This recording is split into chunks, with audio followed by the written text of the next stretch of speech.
ایھا الذین آمنوا کتب علیکم الصیام کما کتب علی الذین من قبلکم لعلکم تتقون، اما بعد۔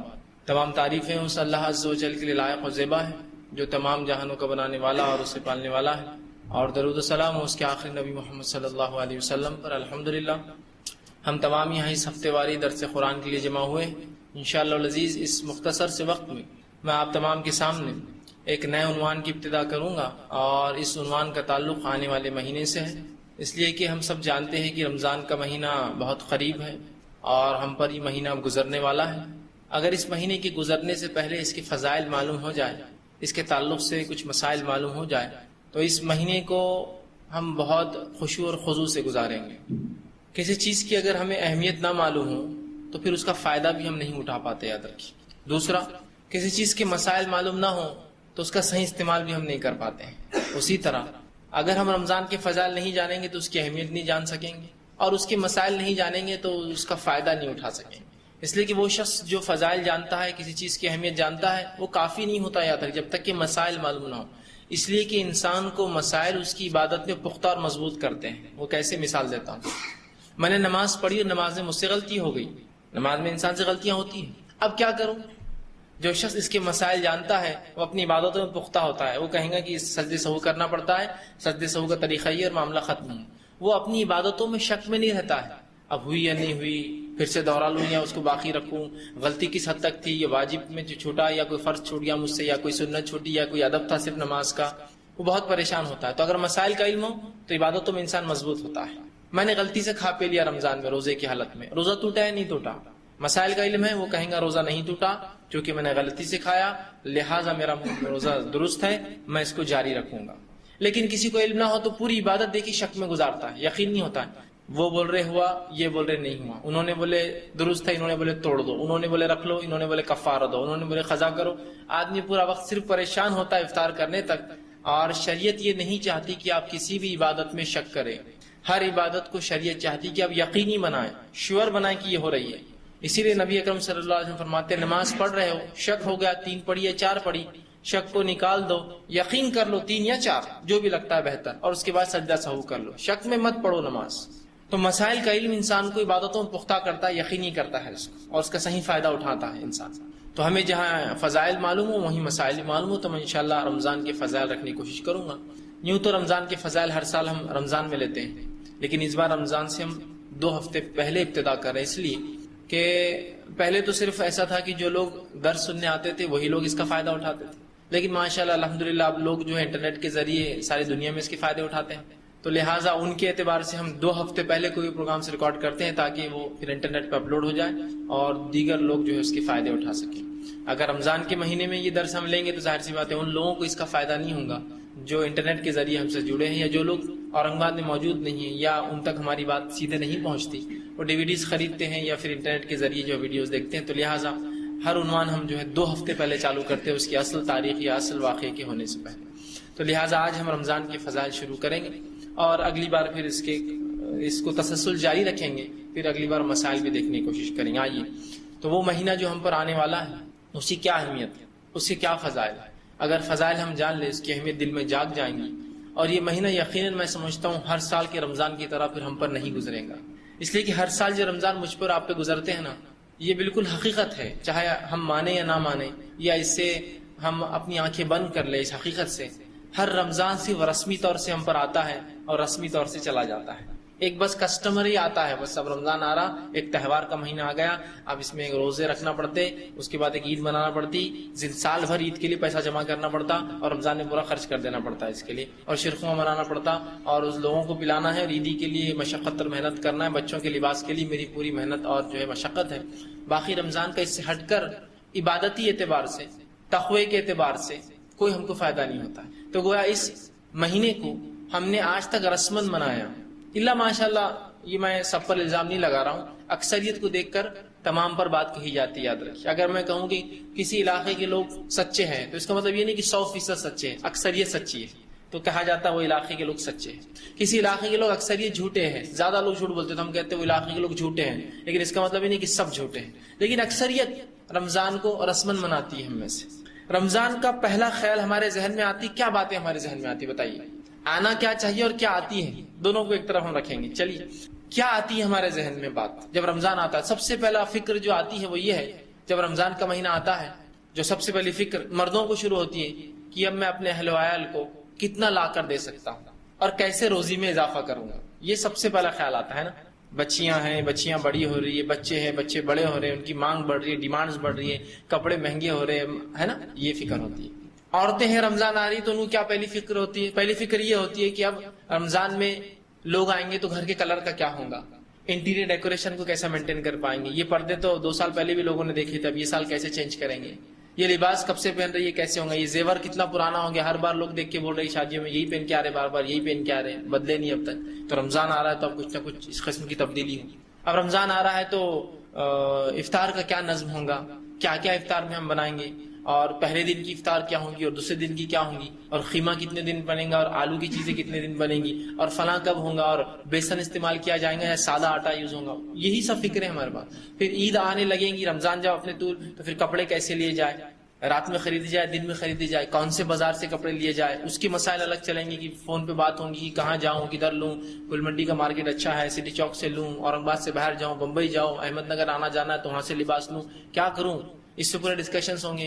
جیسے جیسے رمضان اپنے طول پر، اپنے جو ہے معیار پہ، اپنی بلندی پر چڑھتا جائیں گا، ویسے ویسے ہم عبادتوں کو چھوڑ کر دوسری فکروں میں لگے رہیں گے. اسی طرح عید کی فکر پھر ہوں گی عورتوں اور مردوں دونوں کو کہ اب عید کا دن ہے، لوگ آئیں گے تو گھر کا ڈیکوریشن برابر ہو، گاڑیاں صحیح سے کھڑی ہو، گاڑیاں دھل کر آ جائے، گھر صاف ہو میرا، اور شیرخرما سب سے اعلیٰ معیار کا ہو. لوگ گرم بناتے تو میں ٹھنڈے کی پریپریشن کروں، یہ سال کی ٹھنڈا شیرخرما پلائیں گے ہم.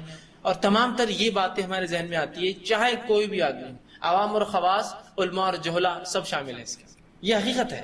اب کوئی کہنے نہیں میں ایسا نہیں ہے، تو 1-2 باتوں کو آپ چھوڑ کر باقی سب باتیں ایسی ہوں گی کہ شیرخرمے کے بدلے جوتے کے لیے پریشان ہوں گے، جوتے کے بدلے زیور کے لیے، زیور کے بدلے لباس کے لیے، شرٹ کے ہیں تو پینٹ کے لیے پریشان ہوں گے، ٹیلر کون سا ہو. بس یہی سب چلتا ہے. رمضان آیا تو یہ تمام فکریں ہمارے اطراف جو ہے ایک بادل بنا کر گھومتی ہے.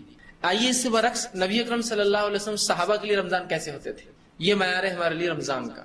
احادیث میں آتا ہے کہ جو ہی رمضان کا مہینہ قریب آتا تو نبی اکرم صلی اللہ علیہ وسلم کمر بستہ ہو جاتے، مانا تیار ہو جاتے، مانا ریڈی ہو جاتے کسی ایونٹ کے لیے. اس طرح سے کوئی ایک بہت بڑا اگر واقعہ ہونے والا ہو تو آپ کیسا کمر بستہ تیار ہو جاتے کہ صحت کا خیال رکھو، فلاں کام ہم کو کرنا ہے، فلاں جگہ جانا ہے، ہر سال کی تجارت ہے، اس میں فلاں ہوتا ہے، یہ چیز خیال رکھو، جس میں کوئی تکلیف نہ ہے نا، خیال رکھتے. حج کو جانے کو آپ نے نمبر لگایا تو صحت کا خیال رکھو، بلڈ پریشر کنٹرول میں رکھو، اگر آپ کو شوگر ہے تو اس کے لیے کچھ کر لو، دواؤں کا انتظام کر لو. ایک مہینہ، ایک موسم، ایک چیز اور ایک ایونٹ، کسی ایک موقع سے پہلے اس کی تیاری ہوتی ہے. تو نبی اکرم صلی اللہ علیہ وسلم جو ہی رمضان آتا تو کمر بستہ ہو جاتے، صدقے اور خیرات کے لیے تیار ہو جاتے، روزوں کے لیے تیار ہو جاتے، قیام اللیل کے لیے تیار ہو جاتے، ذکر و اذکار کے لیے تیار ہو جاتے، تلاوت قرآن میں اضافے کے لیے تیار ہو جاتے. ہر قسم کی عبادتی تیاریاں آپ صلی اللہ علیہ وسلم کی اور صحابہ کی ہوتی، اس لیے کہ جیسا استاد ہوتا ہے ویسے تلاميذ اس کے اسٹوڈنٹس ہوتے ہیں. تو ظاہر سی بات اگر استاد کی تیاریاں ایسی ہیں، تلاميذ اس کے اسٹوڈنٹس بھی ایسے ہی ہوں گے. صحابہ کا بھی یہ معمول تھا. تو رمضان آ رہا ہے تو ان کے ذہنوں میں عبادتیں گھوم رہی ہے، عبادتیں کیسے کریں گے گھوم رہی ہے، کیسے وقت نکالیں گے وہ دیکھا جا رہا ہے، تجارت تو کیسے تھوڑا سا کم کر کے وقت زیادہ لگایا جائے وہ دیکھ رہے ہیں، قیام اللیل کا اہتمام، راتوں کی نماز کا کیسے کرے، دن میں تلاوت قرآن کا کیا معاملہ ہو، ذکر و اذکار میں کتنا وقت عام دنوں سے میں زیادہ دے پاؤں گا، کیسے اپنے رب کو راضی کر پاؤں گا، کیسے میرے روزے مکمل ہو، خشوع اور خضوع کے ساتھ ہو، کوئی کمی نہ آئے. اس کی تیاریوں میں صحابہ لگ گئے، نبی اکرم صلی اللہ علیہ وسلم لگ گئے، امہات المومنین لگ گئی، صحابیات لگ گئی. پورا سماج اور پورا معاشرہ یہی تیاری میں لگا ہے کہ رمضان میں کیسی عبادتیں ہو، کیسے میں زیادہ سے زیادہ عبادتیں کروں. یہ تھی ان کی تیاری اور یہ ہے ہماری تیاری. کتنا فرق ہے دونوں کے اندر. ہماری تیاری میں سوائے دنیا کے اور کچھ بھی نہیں، اور ان کی تیاری میں سوائے آخرت کے اور کچھ بھی نہیں. وہ یہ نہیں سوچ رہے کہ اب گھر کو رنگ کیسے دوں، یہ جو چھت ڈالا ہوا چھت کیسے بدلوں، پانی ٹپکتا ہے ہر سال، عموماً چھت کھجور کے پتوں کے ہوتے جس میں پانی بھی گر جاتا تھا بارش کے اندر. اسی طرح جو ہے مسجد کا کیسا حال احوال ہو. یہ بھی ہوتا ہے کہ لوگ 5-5 10 دن مسجدوں کی تیاری میں کر سکتے ہیں. پہلے کر لیجئے رمضان سے، رمضان نہیں ہے تیاریوں کا دن. گھر کو رنگ کر سکتے ہیں، رمضان سے پہلے کر لیجئے. رمضان ضروری نہیں، یہ تو عبادت کا موقع ہے نا. تو یہ ایک موسم آ رہا ہے ہم پر، ایک بہترین موقع ہمیں مل رہا ہے، ایک زبردست جو ہے ایک مہینہ آ رہا ہے. لیکن اس مہینے کی آمد پر سوائے دنیا کے ہمارے ذہنوں میں کچھ بھی نہیں آ رہا. یاد رکھیے، میں افسوس کے ساتھ کہہ رہا ہوں، میرے ذہن میں بھی اور آپ کے ذہن میں بھی کوئی مستثنا نہیں ہے، کوئی ایکسیپشنل نہیں ہے، کوئی اس سے چھوٹ نہیں پا رہا ہے. ایسا کیوں ہوا؟ کیوں رمضان کی وہ حقیقت ہم نے نہیں جانی، وہ اہمیت نہیں جانی جو اس کی اصل تھی، اصل ہے، اور کیوں ہمارے ذہن میں تمام کی تمام صرف دنیا بھر گئی آخرت چھوڑ کر کہ اس مہینے کو آخرت کی نجات کا مہینہ بنا لو. یہ ذہن میں نہیں آتا ہمارے ذہن اس مہینے کو خوب کھانے پینے کا مہینہ بنا لو. یہ بات دل پہ ہاتھ رکھ کر کہی. ایسا کون سا شخص ہے جس نے رمضان میں روزے رکھا اور اس کا وزن رمضان کے بعد کم ہوا ہو؟ نہیں ملیں گے آپ کو کوئی. میں یہ نہیں کہہ رہا ہوں کہ بہت برکت آ گئی تھی کھانے میں کہ تھوڑے میں، اس لیے کہ رمضان کا مہینہ آتے ہی سوا کھانے پینے کی ہمیں کچھ سوچتا ہی نہیں. کسی کہنے والے نے بڑا خوب کہا تھا، مسلمانوں پہ طنز کرتے ہوئے، غیر مسلم تھا، عیسائی، کہا کہ Ramzan is not the month of fasting, it's the month of feasting. Ramzan مسلمانوں کے لیے روزے کا مہینہ نہیں ہے، وہ خوب کھانے پینے کا مہینہ ہے. فیسٹنگ، خوب ہر روز. دیکھیے نا، رمضان آتے ہی بھوک کے نام پر سوا کھانے کی کچھ بھی نہیں کرتے. ایک کھانے کو صرف پہلے کر لیتے ہیں، تاخیر سے ہوتا ہے. چھوٹتا تو کوئی کھانا نہیں ہے ہمارا. ایک کھانا جلدی ہو جاتا ہے جو صبح کا ہوتا ہے، دوپہر کا کھانا تھوڑا تاخیر. اتنا ہی بولیں گے نا، اتنا ہی ہوتا ہے نا. وہ صبح کا کھانا جس کو سحر کہتے ہیں، وہ اتنا کھا لیتے کہ میں سمجھتا 2-4 دن آدمی آرام زندہ رہے گا بغیر کھائے کے بھی. اور وہ افطار جس کو ہم افطار کہتے ہیں، افطار کے نام پر پورا ایک بڑا کھانا ہوتا ہے، پھر اس کے 15 منٹ بعد پھر ایک کھانا ہوتا ہے، پھر اس کے بعد ایک نماز کے بعد پھر ایک کھانا ہوتا ہے. بازار سے آتے آتے اور گھر میں آباد کیا بچا فریج میں سب نکالو، اب وہ بھی کھا لیں گے. پھر شہر میں تیاری الگ ہے کھانے کی. تو فاسٹنگ کا ہوا، فیسٹنگ ہی ہوا. خوب تیاریاں ہو رہی، خوب منایا جا رہا ہے، روز خوب کھایا جا رہا ہے. بازار سجے صرف کھانے اور پینوں سے اور لباس سے. جبکہ ہونا یہ چاہتے کہ رمضان آتے لوگوں کا اندازہ ہو جائے، قوموں کا اندازہ ہو جائے کہ مسلمان عبادت کی تیاری میں ہیں. اب تم کو دنیا میں نہیں ملیں گے یہ، اب بازاروں میں نہیں ملیں گے تم کو یہ. اب ان کا معاملہ الگ ہو گیا. اب یہ کم از کم 1 مہینہ بہت زیادہ عبادت میں رہیں، اور وہ عبادت رسمی نہیں ہوں گی ان کی. جب یہ 1 مہینہ عبادت کریں گے، اس کا اثر سال بھر پاؤں گے تم ان کے اوپر. ورنہ ہماری رمضان کی عبادتیں بھی رسمی ہیں، کسٹمری ہے. وہ کیسے؟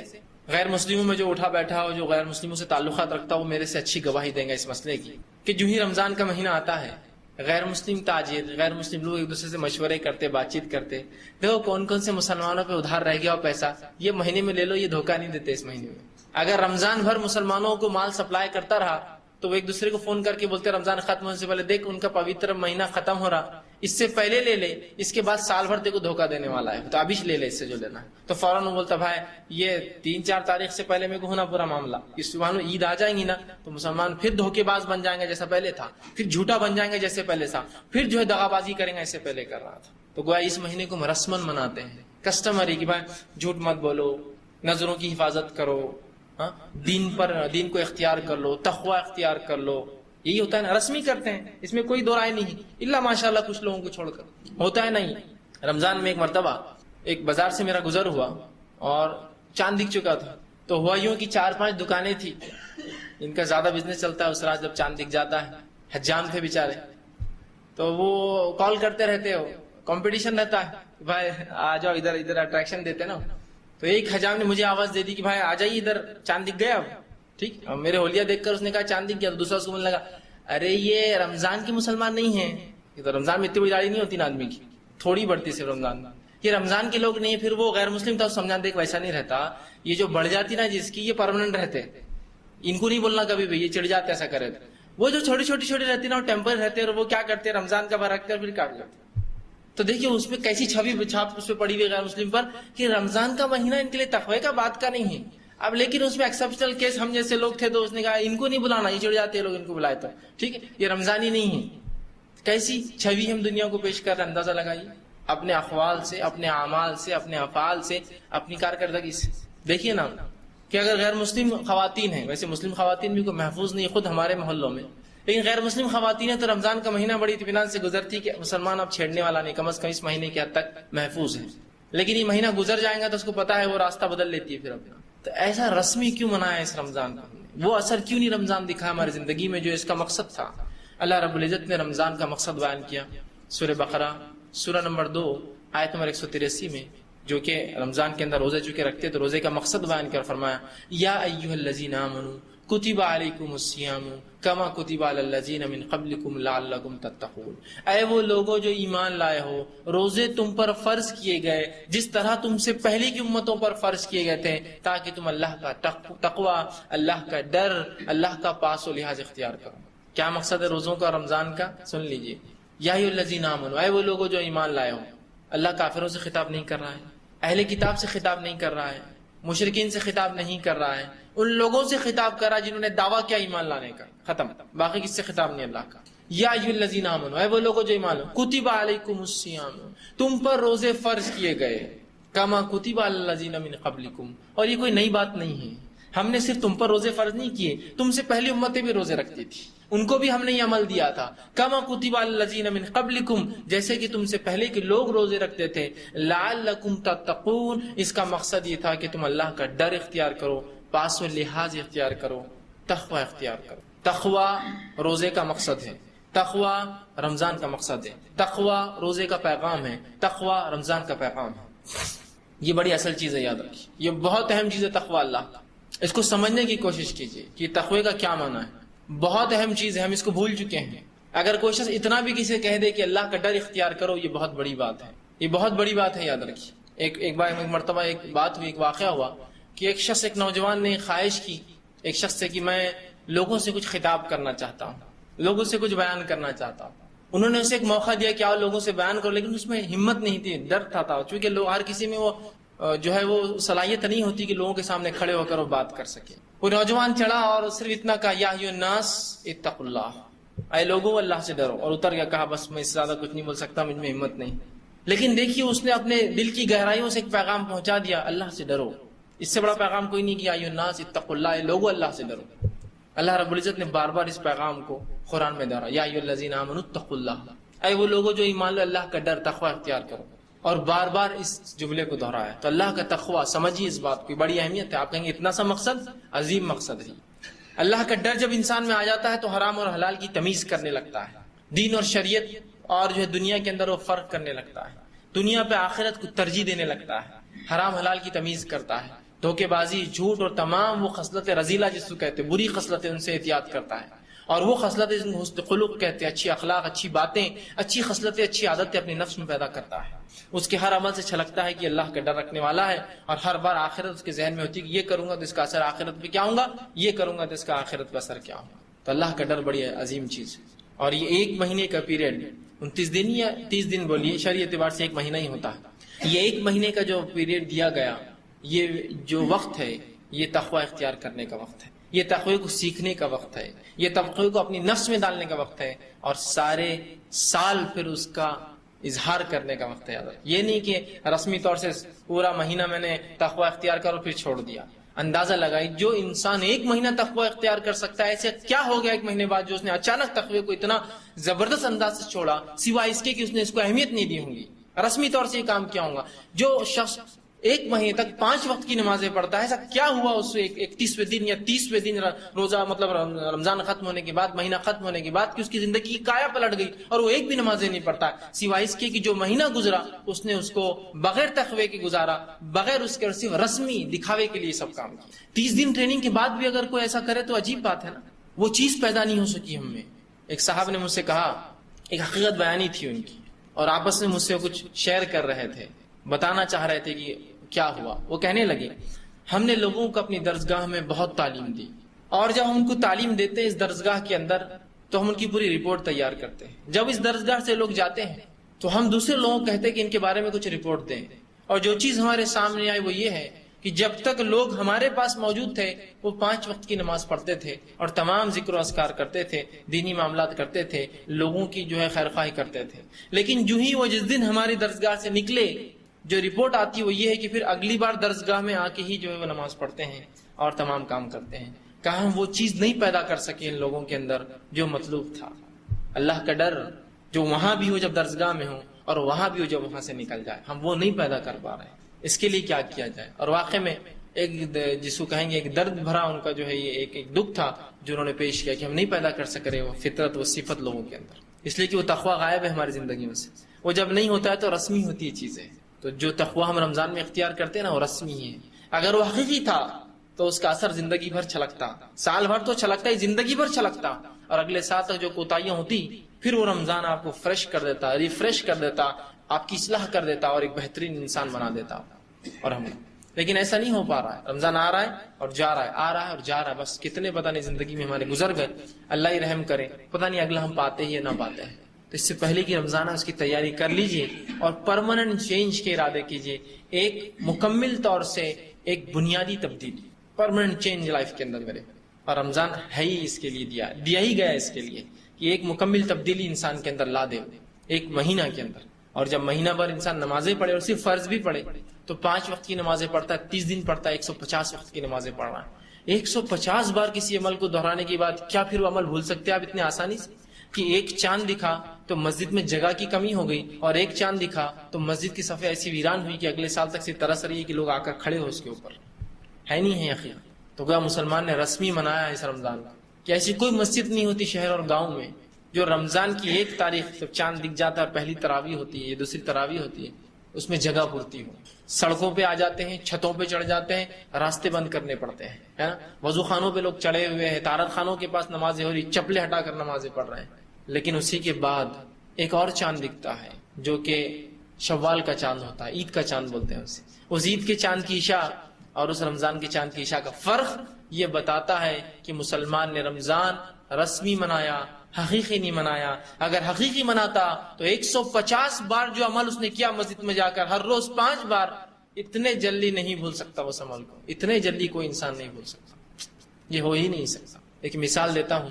مثال کے طور پر آپ اکاؤنٹنٹ ہے یا ایک ایسا کام کرتے اس میں آپ کو بہت لکھنا پڑتا ہے.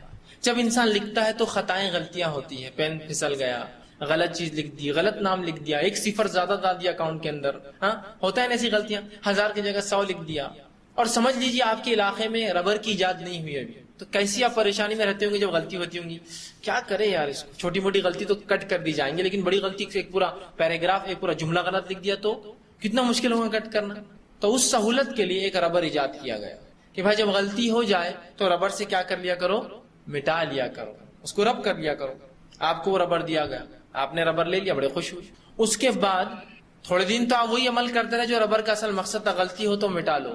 لیکن اس کے بعد آپ نے یہ سمجھنا شروع کیا کہ ربر اس لیے دیا گیا کہ غلطی کرو، اور پھر آپ غلطیاں کرنا شروع کرے خزدن، اور بعد میں ربر سے مٹا رہے ہیں، خزدن کر رہے ہیں اور بعد میں ربر سے مٹا رہے ہیں. بس یہی مسلمان کا حال ہے.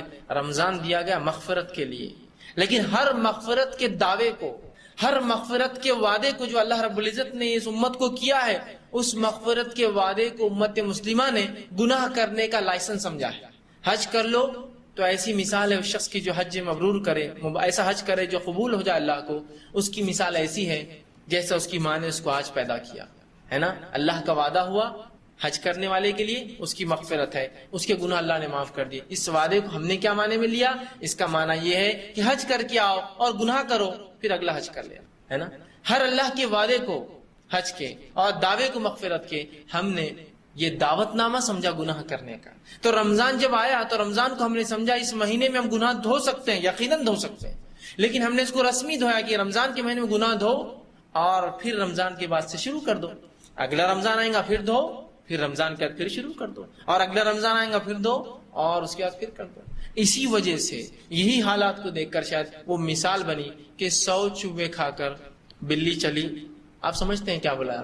مطلب بہت اپنے آپ کو گناہ میں ڈال دیا، ہزاروں لاکھوں کو لوٹ لیا، اور پارسا بننے کے لیے پھر ایک عبادت کر کے آ گئے، اور آنے کے بعد پھر وہی گناہ میں ملوث. تو ہر اللہ کے وعدے کو مغفرت کے ہم نے گناہ کا لائسنس سمجھا ہوا ہے. ارے اس کا مطلب تمہارے گناہ معاف ہو گئے، ماشاءاللہ حج کر کے آ گئے، پھر اب کرو نا نئے گناہ. پھر اچھا اس کا مطلب یہ. اور مولوی صاحب نے بولا پچھلے پورے معاف ہو گئے، مطلب آپ تم کر سکتے ہو. اللہ کے بندوں کے حق کبھی معاف نہیں ہوتے، حتیٰ کہ اللہ کے بندوں کے حق اللہ بھی نہیں معاف کرتا. مطلب میرے کو ان سے معافی مانگنا پڑیں گی ذاتی طور سے، اور وہ چیز دینا، وہ وعدے پورے کرنا پڑیں گے جو کیے تھے. تو رمضان پھر مغفرت کا ایک مہینہ آ رہا ہے، لیکن اس مغفرت کو پھر ہم نے سمجھا یہ گناہ کرنے کا لائسنس ہے، گناہ کرنے کے لیے وجہ ہے رمضان. اب رمضان گزار لیا، نمازیں پڑھ لی، روزہ رکھا، زکات دی، حج کیا، اس کا مطلب یہ، عمرہ کیا، اس کا مطلب یہ کہ اب نئے گناہ کرنا ہے مجھے اگلے سال تک. تو رمضان ایک ایسا مہینہ اپنے لیے بنا لیجیے جو ایک پرماننٹ چینج، ایک ایسی تبدیلی میری زندگی میں لائے کہ میں واقعی میں پلٹ جاؤں، پورا رمضان مجھے جو ہے پھیر دے، ایک عجیب انسان بن جاؤں رمضان کے بعد. تو کوشش کرے اس رمضان کو وہی رمضان اپنے لیے بنا لوں میں جو میری زندگی کو تبدیل کرتے. اور اس کے بعد لوگ کہیں یہ رمضان سے پہلے ایسا تھا، اس میں چند ایسے گناہ تھے، سبحان اللہ ماشاء اللہ چھوڑ چکا ہے رمضان کے بعد. 30 دن جب عمل کیا تو کیوں نہیں چھوڑیں گا ایک انسان. اور فلاں اس میں کمیاں تھی، ماشاء اللہ وہ کمیاں ختم ہو چکی ہے. پہلے 3 وقت نماز پڑھتا تھا، اب 5 پڑھتا ہے. اگلا رمضان آیا دیکھو پچھلے رمضان تک یہ بے نمازی تھا، پچھلے رمضان نمازی بنا، اس رمضان اس نے تو نوافل کا بھی اہتمام شروع کر دیا، اب تو زیادہ دیر تک مساجد میں ہوتا ہے۔ پھر اگلا رمضان آیا، ارے یہ پچھلے رمضان تک فلاں تھا، اگلے رمضان یہ تبدیلی، یہ آپ دیکھو ماشاءاللہ فلاں کر رہا ہے۔ میں یہ نہیں کہہ رہا ہوں یہ آپ کو بتانا یہ تبدیلی میرے اندر آئی، دیکھیے رمضان گزر، نہیں، یہ اندر ہوں گی اپنے اندر، لوگ محسوس کریں گے اس چیز کو، جیسا لوگوں نے محسوس کیا نا ہماری برائی کو، کہ رمضان کی ایک رات پہلے رمضان شروع ہوا، چاند رات ہوئی، چاند رات تک انسان جو ہوتا ہے اس مغرب تک، اور چاند رات کے بعد جو انسان ہوتا ہے وہ فرق محسوس کرتے ہیں لوگ، رومال ڈالا ہوا ہے، داڑھی خوب بڑی ہو چکی ہے، ہاتھ میں کبھی کا تسبیح ہے، آنکھوں کے اندر سرما لگا ہے، نظریں پوری نیچی ہے، دھوکہ دینے کوئی معاملہ نہیں ہے، گالی منہ سے نکل بھی رہی تو منہ بند کر کے استغفر اللہ استغفر اللہ، گالی نکل گئی، یہ ہو رہا ہے۔ اور جیسے ہی ایک چاند پتہ نہیں کیا فرق لاتا ہے، واقعی میں چاند میں اگر یہ خوبی ہے تو ہم دعا کریں گے ایسا چاند نکلے ہی نہ، پھر جو اتنی تبدیلی لاتا ہے وہ چاند کا دکھنا پوری کایا پلٹ گئی، کہ لوگ جس کو بڑا بھائی سمجھ رہے تھے وہ خود حقیقت میں وہی تھا، چونکہ اس کا حیت ہی بدل گئی، رومال اس کا غائب ہو گیا، لباس اس کا تبدیل ہو گیا، سنت نوافل اس کی چھوٹ گئے، فرائض کا اہتمام تو بہرحال بہت دور کی بات ہے، رہا ہی نہیں معاملہ ہو، اس کے بعد پوری کایا پلٹ گئی، نظروں کی حفاظت ختم ہو گئی، وہی منہ اور گندی زبان چالو ہو گئی، دھوکہ دھڑی پھر وہی ہو گیا، تبدیلی نہیں آئی، تبدیلی نہیں آئی۔ رمضان کا مقصد نہیں آیا، تو رمضان کا مقصد ہے اللہ کا ڈر اختیار کرنا، اللہ کا تقوی، اور تقوی کا ایک معنی شیخ عبد القادر محدث دہلوی جو لیتے ہیں وہ یہ ہے پاس و لحاظ رکھنا، یہ بھی بڑا اچھا معنی ہے تقوی کا، ڈر سے ہٹ کر یہ معنی ہے پاس و لحاظ۔ پاس و لحاظ کس اعتبار سے؟ آپ ایک بس میں سوار ہیں اور ایک بوڑھا انسان اس بس میں سوار ہو جائے تو اس بوڑھے انسان کی عمر کا پاس و لحاظ رکھتے ہوئے اپنی جگہ چھوڑ دیتے ہیں، پاس و لحاظ۔ ایک کمزور انسان کو دیکھ کر اپنا کھانا آپ اس کو دے دیتے ہیں، اس کا پاس و لحاظ رکھتے ہیں، تو اپنے رب کا پاس و لحاظ ہے تقوی، کہ جس نے مجھے پیدا کیا اس کا لحاظ رکھو، جو وہ چاہتا ہے وہ کروں، جو نہیں چاہتا ہے مت کرو، یہ لحاظ۔ تو یہ بھی تقوی کا معنی پاس و لحاظ رکھنا کسی ذات کا، اللہ کا پاس و لحاظ رکھو، ڈر اختیار کرو اس کا۔ تو رمضان کا مقصد اللہ کا ڈر ہے، اور اگر 30 دن ڈر ہم نے اختیار کیا اور 31ویں دن وہ ڈر باقی نہ رہا تو یہ ڈر رسمی تھا۔ رسمی سمجھتے ہیں نا، کوئی چیز کسٹمری چل رہا ہے تو ایسا کرنا پڑتا ہے، کیوں نہیں معلوم ہوتا ہے نا، بہت سے کام پوچھے ایسے کیوں کرتے تو نہیں معلوم یار، بس کرنا پڑتا ہے۔ ویسا نہیں ہونا چاہیے، معلوم ہو مجھے میں کیوں کر رہا ہوں اور اس کے کیا فائدے ہیں، اور میں اپنے آپ کو بدل رہا ہوں۔ تو یہ 1 مہینہ ٹریننگ کے لیے ہے۔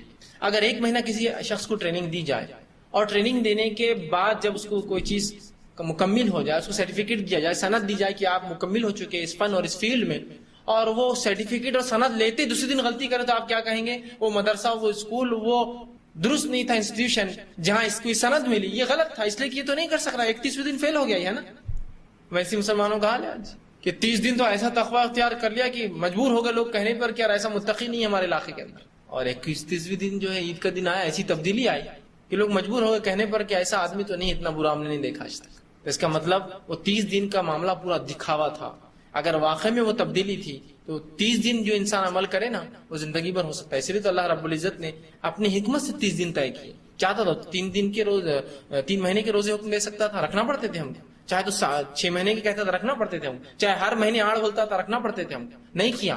اللہ کو مانتا ہی کافی 1 مہینہ، 1 مہینے میں انسان کی کایا پلٹنی بہت ہے۔ جو انسان 1 مہینے حرام چیزوں سے بچتا رہا، حرام چیزیں کھانے، حرام چیزیں پینے، حرام چیزوں کے استعمال سے، تو کیا ہی ممکن اس کے لیے نہیں ہے کہ وہ بعد میں بھی سال بھر بچتا رہے۔ 1 مہینہ بہت لمبا عرصہ ہوتا ہے یاد رکھیے۔ تو رمضان کو ایک موقع بنا لیجیے اب اپنی زندگی کو تبدیل کرنے کا۔ یہ رمضان آئے گا بس فلاں حرام کاریاں مجھے چھوڑنا ہے، فلاں نیکیوں میں اضافہ کرنا ہے۔ اگر یہ بھی طے کر لینا اور ہر رمضان کچھ نہ صحیح تو 2 بڑی نیکیوں میں اضافہ کر لے اور 2 بڑے گناہ بھی چھوڑنے کا طے کر لے۔ میں یہ نہیں کہہ رہا ہوں کہ مطلوب ہے کہ 2 ہی چھوڑے پھر 2 چھوڑے پھر 2، نہیں، مطلوب تو یکایک ہے، لیکن کم از کم کچھ نہیں سے کچھ صحیح جو بولتے ہیں نا کہ کچھ نہیں ہاتھ آیا تو کم از کم کچھ ہاتھ آ جائے تو لے لو، غنیمت جانو۔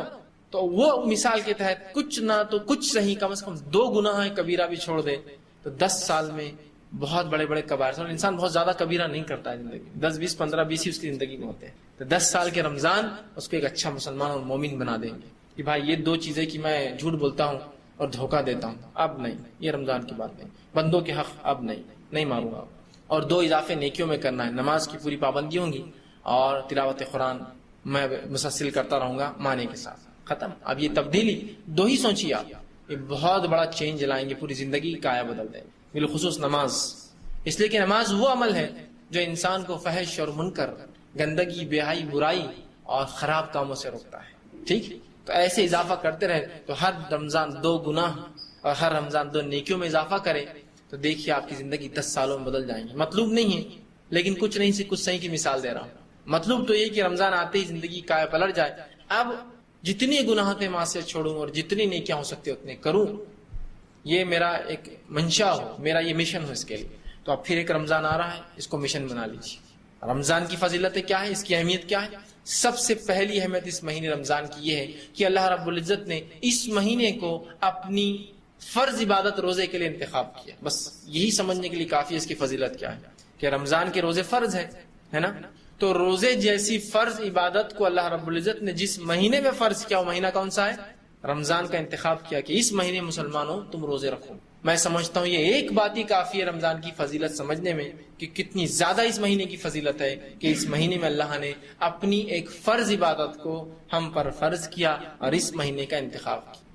اور نبی اکرم صلی اللہ علیہ وسلم بخاری کی روایت فرماتے ہیں، عبداللہ ابن عمر رضی اللہ عنہ اس حدیث کے راوی اور کہتے ہیں، بنی الاسلام علی خمس، اسلام کی بنیادیں 5 چیزوں پر اللہ نے رکھی ہے. اسلام کے ستون 5 ہے. پہلی کہ تم گواہی دو کہ اللہ کے سوا کوئی معبود برحق نہیں اور محمد صلی اللہ علیہ وسلم اس کے رسول ہیں. اور وَإِقَامِ الصَّلَاةِ، اور نماز قائم کرو. وَإِيتَاءِ الزَّكَاةِ، اور زکات ادا کرتے رہو. وَالْحَجِّ، اور اللہ کے گھر کا حج کرو. وَصَوْمِ رمضان، اور رمضان کے روزے رکھو. تو 5 فرائض ہیں جس میں سے روزہ ایک فریضہ ہے، اور اس روزے کے لیے اللہ رب العزت نے اس مہینے کا انتخاب کیا.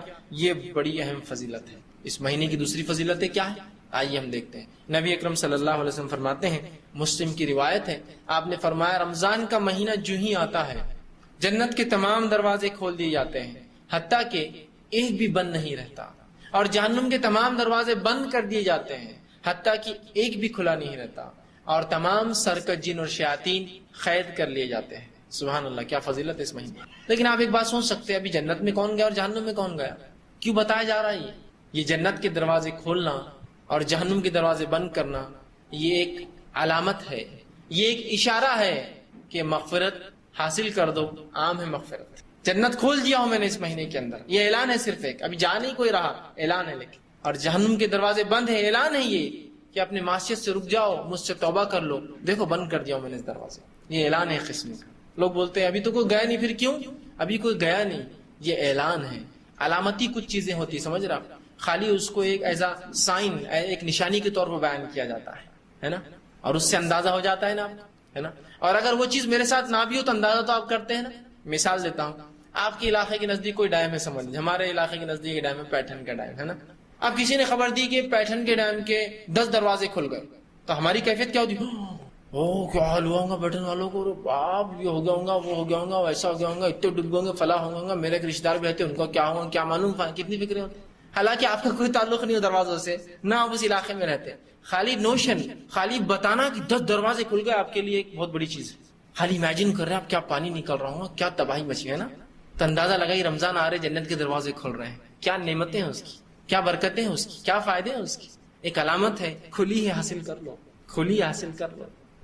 اور جہنم کے دروازے بند ہے، سبحان اللہ، تمام گناہ کے راستے، تمام سزائیں بچ جا رہے. جہنم ایسی جگہ ہے جس میں کسی قسم کا سکون نہیں یاد رکھے. الحمدللہ ہم بچ رہے ہیں، لہٰذا اپنے نفس کو اب ہم زندگی بھر اس چیز سے بچا لیں. تو یہ علامت ہے، اللہ اعلان کر رہا ہے کہ اعمال ایسے کر لو، یہ مہینہ ایسا ہے کہ تم ایسے اعمال کر سکتے ہو کہ وہ حاصل کر لو جس کے دروازے کھلے ہیں. اور یہ مہینہ وہ ہے جس میں گناہوں سے رک جاؤ اور اس چیز سے نجات پالو جو سب سے بری جگہ ہے، وہ ہے جہنم. اعلان کر رہا ہے یہ مہینہ ہم سے. مطلوب ہے اس مہینے میں کہ ہم جنت حاصل کریں اور جہنم سے نجات پائے. اور تمام سرکش جن اور شیاطین قید کر لیے جاتے ہیں. جن اور شیاطین بند ہے، مطلب مومنوں کو موقع ہے پورا کہ اب بہکانے والا بھی تم کو نہیں بہکا رہا ہے، مسلمانوں، اب شیطان بھی تم کو نہیں بہکا رہا ہے، تو اچھے اعمال کرو، نیکی کی طرف متوجہ ہو. اور اگر اس مہینے بھی آپ دیکھیں لوگ گناہ اور معصیت کی طرف بڑھتے ہیں تو یہ تو وہ نفس ہے جو شیطان ٹریننگ دے چکا ہوتا ہے 11 مہینے، جو نفس کام کرتی ہے. لیکن اب سرکش جن اور شیاطین قید ہے تمام کی طرف. آپ کوئی بہکا نہیں رہا ہے، آپ کو نماز کو مت جاؤ، روزہ مت رکھو، صدقہ کیوں کر رہے ہو، نہیں، آپ کوئی بہکا نہیں رہا ہے. یہ نفس ہے جو ٹریننگ پا چکی 11 مہینے، وہ اپنی برائیاں اور قباحتیں کا اظہار کرتی ہے، برائیاں اس کی نظر آتی ہیں. کتنی بڑی فضیلت ہے، جنت کھلی ہے، جہنم بند ہے، اور مومنوں کو عبادت کے لیے، سکون و تسلی کے لیے جن اور شیاطین قید کر دیا اللہ نے. جو سرکش ہوتے ہیں، جو برے ہوتے ہیں، سب نے قید کر دیے جاتے ہیں. ٹھیک. اسی طرح رمضان کی فضیلت یہ بھی ہے کہ اس میں کیا گیا عمرہ حج کے برابر ثواب دیتا ہے. نبی اکرم صلی اللہ علیہ وسلم سے روایت ہے، مسلم کی حدیث ہے، آپ صلی اللہ علیہ وسلم نے ایک صحابیہ سے ایک مرتبہ پوچھا جس نے حج کا ارادہ کیا تھا کہ وہ نبی اکرم صلی اللہ علیہ وسلم کے ساتھ حج کرے گی، لیکن انہوں نے اپنا ارادہ ملتوی کر دیا، کینسل کر دیا۔ رسول اللہ صلی اللہ علیہ وسلم نے ان سے پوچھا کیا تم ہمارے ساتھ حج کو نہیں چلو گی؟ تو کہ اللہ کے رسول گھر میں صرف 2 اونٹ ہے اور پانی بھرنے کے لیے اور کھیتی کے لیے وہ لگتے ہیں، تو لہٰذا اس سال تو میں حج کو نہیں سواری نہیں ہے نا، حج کو نہیں آ پاؤں گی۔ تو نبی اکرم صلی اللہ علیہ وسلم اس خاتون اس صحابیہ سے کہا تو پھر تم ایک کام کرنا، تم رمضان میں عمرہ کر لینا، رمضان میں کیا گیا عمرہ حج کے برابر ثواب دیتا ہے۔ لیکن وہ حج کو ساکت نہیں کر دیتا، حج کو ایکسپشنل نہیں کرتا کہ حج مت کرو عمرہ کر لے، نہیں، لیکن اس کے برابر اجر اور ثواب دیتا ہے۔ تو رمضان میں کیا گیا عمرہ حج کے برابر اجر رکھتا ہے۔ تو اللہ نے جس کو مال و دولت دے رکھی ہو ضرور اس مال و دولت کا فائدہ اٹھائے اور ضرور رمضان کے اندر عمرہ کرے، اس کی بڑا اجر بڑا ثواب، بلکہ حج کے برابر اجر و ثواب ہے۔ لیکن یہ حج کو ختم نہیں کرتا، حج کی فرضیت اپنی جگہ ہے، لیکن استطاعت نہیں ہے۔ استطاعت ہے تو حالات نہیں ہے، حالات ہے تو ماحول ویسا نہیں ہے، ماحول ہے تو پھر محرم نہیں ہے کہ عورت ہو، مسائل تو ہوتے ہیں انسان کے ساتھ۔ پیسہ ہے میرے پاس لیکن کوئی حج ٹور والے نہیں، سب فل ہو گئے، کیا کروں، پیسہ ویسے ہی پڑا رہے ہیں۔ تو ایک موقع ہے کہ پھر وہ جا کے کم از کم عمرہ کر لے رمضان کے اندر تاکہ اس کا اجر مل جائے، اور پھر حج کا موقع کے ساتھ ضرور پائیں گا تو پھر حج بھی کرے۔ سمجھ رہے آپ بات کو؟ تو اتنا اجر اور ثواب اس مہینے میں ہے کہ ایک عمرہ جو کہ حج اصغر ہے، یقیناً حج کے برابر نہیں ہوتا، چھوٹا حج ہے وہ کرنے والے کو بڑے حج اصغر کا حج اکبر کا ثواب ملتا ہے۔ ہمارے پاس یہ غلط فہمی ہوتی ہے، حج اکبر بولے تو وہ حج جو جمعہ کے دن آتا ہے، ویسا نہیں، یاد رکھیے۔ حج اکبر کہا جاتا ہے حج کو، حج اصغر کہا جاتا ہے عمرے کو، اسی لیے دونوں کے کرنے والے کو حاجی بولتے ہیں، ہے نا۔ کبھی کبھار آپ عمرے کو گئے ہوں گے تو عمرے میں لوگ آپ کو حاجی حاجی بولتے ہیں، اور اب اگر کوئی آپ کو ہٹانا چاہ رہا ہو راستے سے، حاجی حاجی بولتے جائیں، آپ بولیں گے میں حاجی تھوڑی ہے، میں تو عمری ہے، ابھی عمرہ ہی کر رہا ہوں، ہے نا۔ چونکہ یہ لقب آپ عمر کو کہاں لگائیں گے جا کر، حاجی اچھا بڑا لقب ہے، ٹائٹل، تو نہیں، وہ آپ بھی حج کر رہے ہیں، چھوٹا حج ہے، حج اصغر ہے، اور حج اکبر بولتے ہیں حج کو۔ تو یہ مت سمجھیے جمعے کو جو حج آتا ہے اس کا ثواب کچھ زیادہ ہے، وہی حج اکبر کا معنی حج اور حج اصغر کا معنی ہوتا ہے عمرہ۔ تو عمرے کا ثواب جو حج اصغر ہے اس کا ثواب حج اکبر کے برابر مل رہا ہے آپ کو، ٹھیک۔ تو کوشش کرے اس میں عمرہ کرے، اس سے اس مہینے کی فضیلت بھی پتہ چلے۔ اسی طرح ہر شخص چاہتا ہے کہ اپنے اعمال کے علاوہ بھی کچھ میں ایسا کروں اپنی زندگی میں کہ میری سفارش ہو قیامت کے روز، چاہتا ہے نا ہر شخص، چاہے نبی کی سفارش ہو، چاہے جو ہے صحابہ کی سفارش ہو، چاہے صالحین کی سفارش ہو، چاہے اللہ کے ولیوں کی سفارش ہو، چاہتا ہے نا ہر شخص سفارش ہو۔ آئیے جائز سفارش کیا بتا رہا ہوں میں آپ کو، جو چیز واقعتاً سفارش کرنے والی، جس کے الفاظ آ رہے حدیث کے اندر، نبی اکرم صلی اللہ علیہ وسلم فرماتے ہیں، یہ مسند احمد الطبرانی کی روایت ہے، آپ فرماتے ہیں روز قیامت کے دن روزہ اور قرآن سفارش کریں گے، شفاعتی بننے والے ہیں۔ کون؟ روزہ اور قرآن۔ اب دیکھیے بتایا جا رہا ہے، جو بتایا جا رہا ہے وہ زیادہ افضل ہے بنسبت اس کی جس کو ہم سوچ رہے ہیں وہ کریں گے یا نہیں کریں گے، لیکن یہ تو ہے، یہ کرنے والے ہیں۔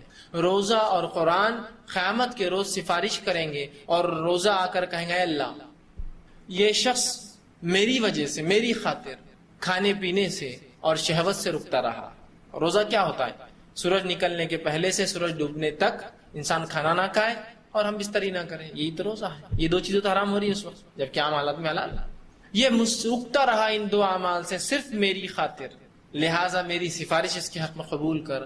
نبی اکرم صلی اللہ علیہ وسلم فرماتے اس کی سفارش قبول ہو، اور قرآن آئیں گے اور کہیں گے اے اللہ، یہ بندہ میرے لیے راتوں میں جاگتا رہا، مطلب خیام میں مجھے پڑھتا رہا، راتوں کی نمازوں میری تلاوت کی، میرے لیے یہ جاگتا رہا، لہٰذا میری سفارش اس کے حق میں قبول کر۔ رسول اللہ فرماتے اس کی بھی سفارش قبول کی جائیں گی، دونوں کی سفارشیں قبول کی جائیں گی۔ تو روزہ سفارشی ہے، تو اس کو خشوع اور خضوع کے ساتھ، پورے دل کے ساتھ اور بالکل اطمینان اور جیسا اس کا حق رکھیے کہ اس میں کوئی غلط بات نہ ہو، لرزشیں نہ ہو، گالی گلوچ نہ ہو، جھوٹ نہ کہے، غیبت نہ کرے، فحش کلامی نہ ہو، جھگڑا نہ ہو، اس کو پورے اپنے صحت کے ساتھ، جس کو کہیں صحت روزے کو کمزور نہ ہونے دیں، آپ رکھیے۔ ثواب کیا پائیں گے اس کا؟ سفارش اس کی، روزے قیامت شفاعتی بنے گا، بلکہ آ کر اللہ رب العزت سے نبی اکرم صلی اللہ علیہ وسلم کی حدیث کے مطابق یہ جو ہے مجادلہ کریں گا، نہیں اس کو آپ بخشیے، یہ مجھے رکھتا تھا، یہ مجھے پڑھتا تھا۔ اندازہ لگائیں کتنے زبردست سفارشی ہے یہ، اور یہ ہمارے اعمال ہیں، ان کے لیے ہمیں کسی کا سہارے کی ضرورت نہیں ہے، پرسنل جو ہم کر سکتے سفارش کے لیے وہ عمل ہے یہ۔ دوسرے کریں گے نہیں کریں گے تو بات کی بات ہے، مسئلہ یہ کہ جو ہو سکتا ہے وہ تو کیجیے پہلے، ہم یہ کریں گے، سفارش کریں گا روزہ، اس کی فضیلت اندازہ لگا لیجیے۔ روزے کا اجر بے حساب ہے، روزے کا اجر بے حساب ہے، لیکن کنڈیشنل ہے، شرطیہ ہے۔ کب بے حساب ہے سن لیجیے، نبی اکرم صلی اللہ علیہ وسلم فرماتے ہیں، طویل روایت مسلم کی حدیث ہے، آپ نے فرمایا اور کہا، ابو ہریرہ رضی اللہ عنہ اس حدیث کے راوی، اور آپ فرماتے اور کہا اللہ کے رسول فرماتے ہیں، اللہ عز و جل فرماتا ہے، یہ حدیث قدسی ہے، اللہ کے رسول اللہ رب العزت سے روایت کر رہے ہیں، اللہ عز و جل تمہارا رب تم سے فرماتا ہے، اللہ عز و جل فرماتا ہے اور کہتا ہے، ابن آدم کا ہر عمل اس کے لیے ہے سوائے روزے کے۔ آدم کی اولاد جو بھی عمل کرتی ہے، چاہے مرد ہو چاہے عورت ہو، ان کا تمام عمل ان کے اپنے ذات کے لیے سوائے روزے کے۔ فَإِنَّهُ لِي، اس لیے کہ روزہ میرے لیے ہے، وَأَنَا أَجْزِي بِهِ، اور اس کا اجر میں دوں گا۔ کیا فرمایا اللہ نے؟ ابن آدم کا ہر عمل اس کے لیے ہے سوائے روزے کے، روزہ میرے لیے ہے۔ اور واقعی میں روزہ خاص اللہ کے لیے ہوتا ہے نا۔ ایک چھوٹے سے بچے کو آپ دیکھیے جس نے روزہ رکھا ہو اور تھوڑی بہت سمجھ رکھتا ہو، اس کو اکیلے میں لیجیے اور اس کو رشوت دیجیے کہ یہ کھا لو، کوئی نہیں دیکھ رہا، کھاتا ہے کیا؟ کھاتا ہے بچہ؟ بولتا نہیں میں نہیں کھا سکتا، روزہ ہوں میں، ہے نا۔ تو اللہ کے لیے روزہ رکھا نا، چھپ کے کھا سکتا نا انسان۔ ایسے کتنے لوگ ہیں جو چھپ کر روزہ رکھتے ہیں اور کھاتے ہیں پیچھے؟ نہیں، کوئی بھی نہیں کرتا، کوئی بھی نہیں۔ میں سمجھتا ہوں بہت ہی بدترین آدمی جو ایسا کرتا ہوں، کوئی نہیں کرتا ہے، کوئی نہیں کرتا ہے نا۔ تو روزہ خالص اللہ کے لیے نا، یہ علامت ہے اس کی کہ بچے بھی نہیں کھاتے، اس حد تک جو ہے یہ وہ ہے۔ فَإِنَّهُ لِي، اس لیے کہ روزہ اللہ فرماتا میرے لیے ہے، وَأَنَا أَجْزِي بِهِ، اور اس کا اجر تو میں ہی دوں گا۔ آگے فرمایا روزہ آنکھ سے ڈھال ہے، روزہ رکھ کر اپنے آپ کو جہنم کی آنکھ سے بچا لو۔ روزہ آنکھ سے ڈھال ہے، تو جس روز تم روزہ رہو، اب رسول اللہ فرما رہے روزہ آنکھ سے ڈھال ہے کب؟ جس روز تم روزہ رہو تو فحش گوئی نہ کرے۔ تم میں سے کوئی اگر روزہ ہو تو فحش گوئی نہ کرے۔ فحش گوئی سمجھتے ہیں آپ؟ بری باتیں، گندی باتیں، اوچھی باتیں، غلیظ باتیں۔ تو تم میں سے جب کوئی شخص روزہ ہو فحش گوئی نہ کرے، بیہودہ باتیں نہ کرے، اوٹ پٹانگ باتیں نہ کرے، جس سے دلوں کو تکلیف ہوتی ہے، انسانوں کو تکلیف ہوتی ہے، لوگ چڑھتے ہیں۔ اوٹ پٹانگ بیہودہ باتیں نہ کرو۔ اور آگے فرمایا بیہودہ کلامی نہ کرو، اسی طرح گالی گلوچ نہ کرو، گالی مت دو۔ روزے کا فائدہ اٹھانا چاہتے ہو، اس کو جہنم سے ڈھال بنانا چاہتے ہو آنکھ سے، تو یہ کرنا پڑے گا تمہیں۔ تو جو ہے اس میں جو ہے گالی گلوچ نہ کرے اور لڑائی جھگڑا نہ کرے، اور جب روزے دار سے کوئی لڑنے آئے تو صرف اشارے سے کہہ دے میں روزے سے ہوں، میں لڑ نہیں سکتا ہوں، یہ کام مجھ سے نہیں ہوگا۔ کنڈیشنل ہے روزے کا ثواب، یہ سب کرنا پڑے گا مجھے۔ اور بد کلامی نہیں ہوں گی، گالی گلوچ نہیں ہوں گی، بری باتیں نہیں کریں گے، غلط کام نہیں کریں گے، بیہودہ باتیں نہیں ہوں گی، لڑائی جھگڑا نہیں ہوگا، اور کوئی آئے بھی تو بھائی میں نہیں کر سکتا، میں روزے سے ہوں، آپ کہہ دیں گے۔ آگے آپ صلی اللہ علیہ وسلم فرماتے اور کہتے ہیں، سنیے، اس ذات کی قسم جس کے ہاتھ میں محمد صلی اللہ علیہ وسلم کی جان ہے اور روزے دار کی منہ کی ہوا، اللہ رب العزت کو روز قیامت مشک سے زیادہ محبوب ہوں گی۔ حالانکہ اس میں بدبو آتی ہے نا، اس لیے کہ ہم بھوکے ہوتے ہیں، بھوکے ہونے سے کیا ہوتا ہے، ہوا سانس جب لیتے ہیں تو اس سے جسم میں بو ہو جاتی ہے۔ تو روزے دار کی منہ کی ہوا اللہ رب العزت کو روز قیامت مشک سے زیادہ محبوب ہوں گی، اس کو زیادہ پسند کیا؟ اس لیے کہ وہ بدبو جو اس کے منہ میں ہوئی وہ اللہ کے لیے بھوکا رہنے کی وجہ سے اس سے زیادہ محبوب ہوں گی، پسندیدہ ہوں گی۔ اور روزے دار کے لیے دو خوشیاں ہیں۔ ایک خوشی تو وہ تب پاتا ہے جب افطار کرتا ہے کہ روزہ ختم ہوا۔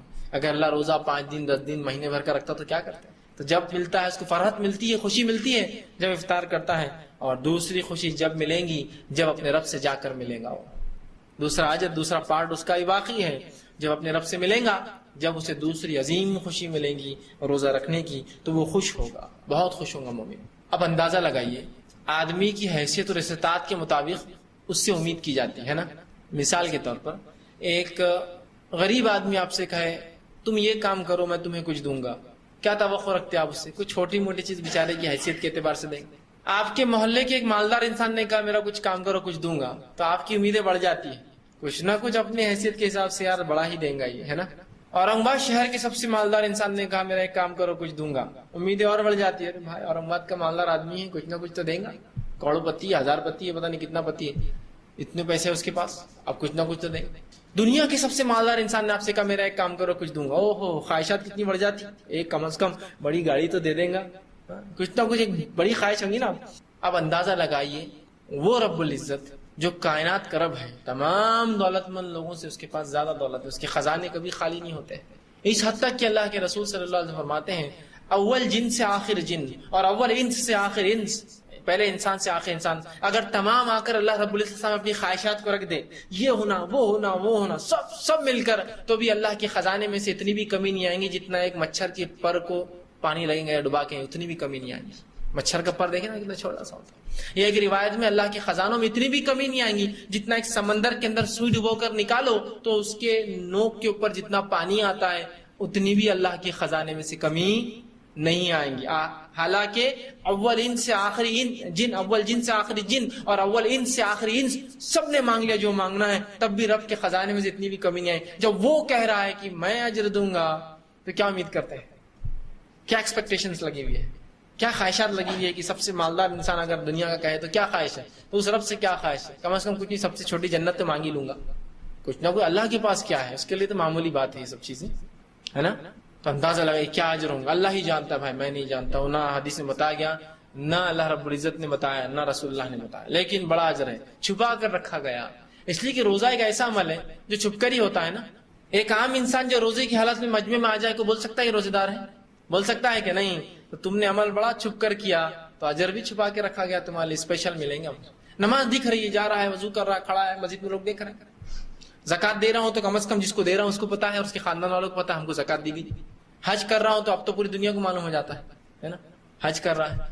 ٹھیک، روزہ معلوم ہوتا ہے کسی کو میرا کب میں نے رکھا اور کب نہیں. ایک روزہ رکھ کر انسان چلے جائے مجمع میں، یہ الگ بات ہے، رمضان ہو تو سب پہچان لیں گے مسلمان ہے تو بھائی روزے دار ہوں گا ہی، لیکن عام انسانوں میں جا کوئی پہچان نہیں پائیں گے. تو جب عمل تم نے چھپ کر کیا جو دکھتا نہیں تھا، اللہ کو راضی کرنے کے لیے کیا، تو بدلہ بھی ایسی پاؤں گے، بالکل ڈھکا چھپا، اور ایسا بدلہ کہ جس کو پا کر اللہ کے رسول فرما رہے ہیں تو وہ خوش ہوگا، خوش ہو جائیں گا انسان، اتنا مل جائیں گے خوش ہو جائیں گا.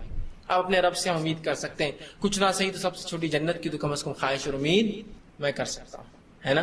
بہت بڑا اجر ہے روزے کا، یاد رکھیے بہت بڑا اجر، لیکن اس کی صحت برابر ہو. جیسے میں نے کہا نا، بےہودہ باتیں نہیں، بد کلامی نہیں، فحش نہیں، گندی چیزیں نہیں، لڑائی جھگڑا کچھ نہیں روزے میں. اور کوئی لڑنا ہے تو کہہ دے میں روزے سے بھائی، یہ کام نہیں ہو سکتا. ٹھیک، اسی طرح اور روزے دار کے لیے اس کی فضیلت آتی ہے. روزے دار کے لیے جنت کا خاص دروازہ ہے جس کا نام ریان ہے، اور روزے دار اس دروازے میں سے داخل ہونے والے. جنت کو 8 دروازے اور جہنم کو 7 دروازے، یاد رکھیں. تو ایک دروازہ 8 میں سے خاص ہے جس کا نام ریان ہے، جو کس کے لیے ہے؟